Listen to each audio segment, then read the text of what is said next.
Aí o que acontece? Aí ele criava, ele tinha um quarto, assim que era tanque embaixo, e com uma prateleira assim, e outro em cima do quarto.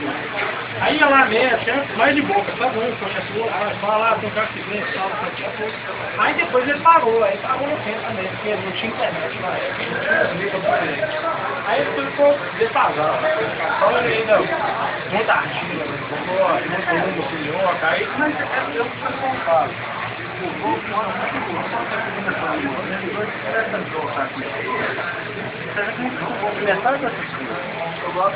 É igual o ruim velho que entendeu? Ele só é ruim no começo.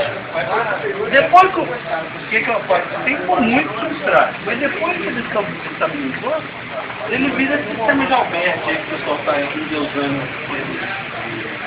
Faz mais. Tocar o bicho tem muito bom. Mas ele demora muito tempo para estabilizar pelo Meu pai não tinha máquina. Aí chegava no 6, 10 meses, mas aí depois ele começava a devagar. Aí em ano ele tinha que. Aí eu vou concordar com ele, falando que isso está errado, tá por longe. Aí ele começou, né, de internet, tal, facilitou, aí ele veio ventilador. Aí veio, sabe, fazer brincadeira, e tinha lá, subiu a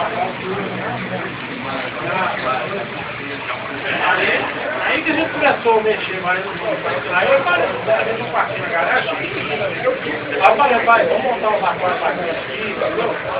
Gravando, tal, aí ele foi, não sei, vamos mexer. Aí eu pensei, mexi. Aí só que ele não dá a terra tá doendo, vou lá,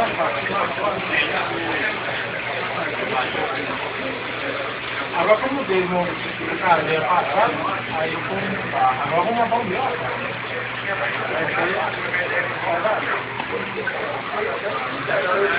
Assim que eu faço tudo isso, quer ver o como agora?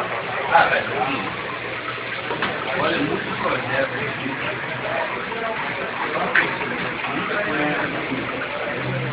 Muita coisa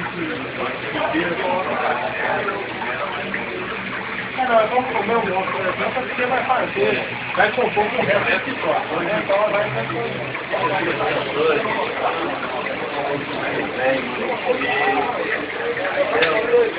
É.